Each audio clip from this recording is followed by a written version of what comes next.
బాలకృష్ణ గారికి, ఇంకా నాదెండ్ల మనోహర్ గారు, ఇంకా వేదికను అలంకరించిన ఎందరో మిత్రులు, స్నేహితులు, సన్నిహితులు అందరికీ కూడా నా హృదయపూర్వక నమస్కారాలు.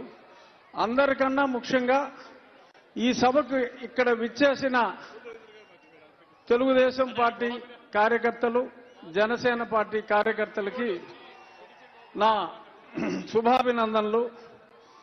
చాలా మందికి డౌటు, అసలు వీడు ఎందుకు వచ్చాడు ఇక్కడికి?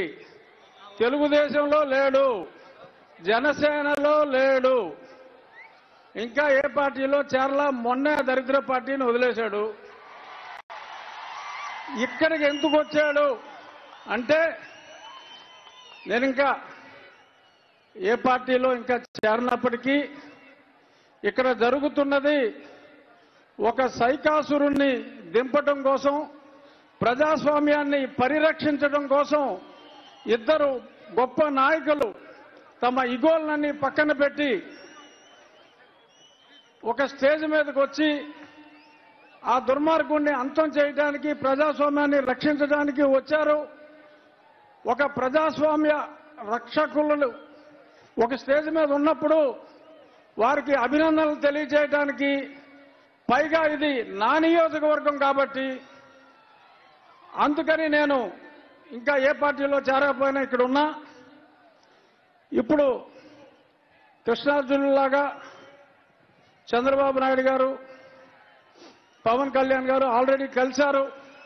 నేను 2 సంవత్సరాలుగా చెప్తున్నా, అందరూ కాదన్నా, ఎంతో మంది అది ఎలా కుదురుతుందన్నా కూడా ఖచ్చితంగా ఒక దుర్మార్గుని అంతం చేయాలంటే బ్రహ్మ విష్ణు మహేశ్వరులే కలిశారు, వీళ్ళు కలవాలి అన్నా వీరిద్దరూ ఇప్పుడు కలిశారు.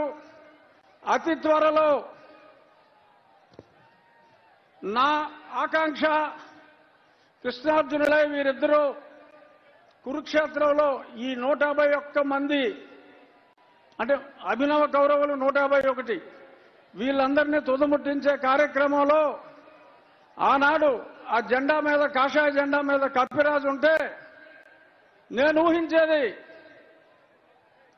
నరేంద్ర మోడీ గారిని, తప్పకుండా పవన్ కళ్యాణ్ గారు అహర్నిశలు మొన్నే చెప్పారు, తిట్లు తిన్నా నేను వదిలేది లేదు అని. తప్పకుండా రాబోయే 4-5 రోజుల్లో ఒక గొప్ప అద్భుత సృష్టికి అంకురార్పణ జరిగి, ఇప్పుడు మనల్ని సర్వనాశనం భ్రష్టు పట్టించిన వ్యక్తి చరిత్ర పుటల్లో కలిసిపోయే సమయం వచ్చింది. నేను రోజు మిమ్మల్ని 1 గంట సేపు వాయించేస్తున్నా రచ్చబండల పేరు చెప్పి. ఆ చెప్పినవన్నీ కాకుండా మనకి అమరావతిని సర్వనాశనం చేసిన ముఖ్యమంత్రి 3 క్యాపిటల్స్ అన్నాడు, ఏది అడ్రస్ లేదు. సరే, మొన్న ఫ్లోటింగ్ బ్రిడ్జ్ చేస్తే అది పోయింది.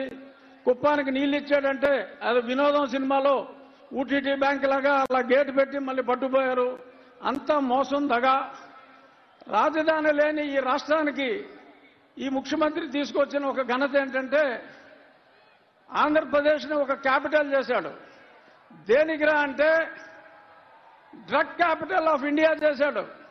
ఎక్కడ ట్రక్ దొరికినా అది ఆంధ్రప్రదేశ్ నుంచే బయలుదేరుతుంది.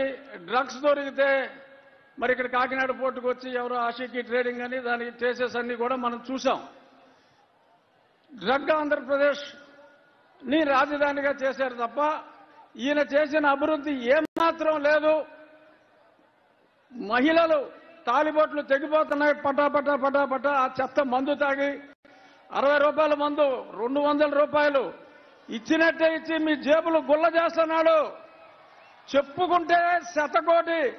అది ఎలాగో పెద్దలు చంద్రబాబు నాయుడు గారు, పవన్ కళ్యాణ్ గారు ఆ దూషణ భూషణలన్నీ వారికే వదిలేస్తున్నా. నా రిక్వెస్ట్ ఒకటే, భేషజాలని వారిద్దరూ ఎలా అయితే భేషజాలు పక్కన పెట్టి అన్నదమ్ముల్లా కలిసిపోయారో, ఇక్కడున్న తెలుగుదేశం, జనసేన నాయకులు, కార్యకర్తలు అందరూ కూడా చిన్న చిన్న డిఫరెన్సెస్ ఉంటాయి, కానీ మనం సర్దుకుపోవాలి. ఎవరెవరయ్యో లేఖలు రాస్తూ ఉంటారు, ఆ లేఖల్ని పట్టించుకోవద్దు. వారిద్దరూ ఎంత అన్యోన్యంగా ఉన్నారో మనం అందరం కూడా నేను తొందరలో మీ దగ్గరికి వచ్చేస్తా. ఎప్పుడు మా ఈ సాక్షి పేపర్లో ఇంట్లో రాస్తూ ఉంటారు, ఊరికనే ఆయన టికెట్ ఇవ్వడు, ఈయన టికెట్ ఇవ్వడు, ఆడు పని అవుట్ అని మాట్లాడుతూ ఉంటారు. వాళ్ళిద్దరు ఎదురుగుండానే చెప్తున్నా, మళ్ళీ నరసాపురంలో ఇదే కూటమి నుంచి నేను పోటీ చేస్తున్నా. ఇంతకంటే పెద్ద సభ మళ్ళీ వారిద్దరి సమక్షంలోనే అప్పుడు నేను కండక్ట్ చేస్తా. ఇప్పుడు నేను వెనకాలన్నా, అప్పుడు నేను ముందుంటా, నేను కండక్ట్ చేస్తా. ఎందుకంటే ఇప్పుడు నేను ఏ పార్టీలో లేను కాబట్టి వెనకాలన్నా. చాలా మంది ముందున్నారు. ఇంకా పార్టీల్లో చేరబోయినప్పటికీ మరి కొంత చొరవ తీసుకుని జై తెలుగుదేశం, జై జనసేన, జై బీజేపీ. Thank you. ఇప్పుడు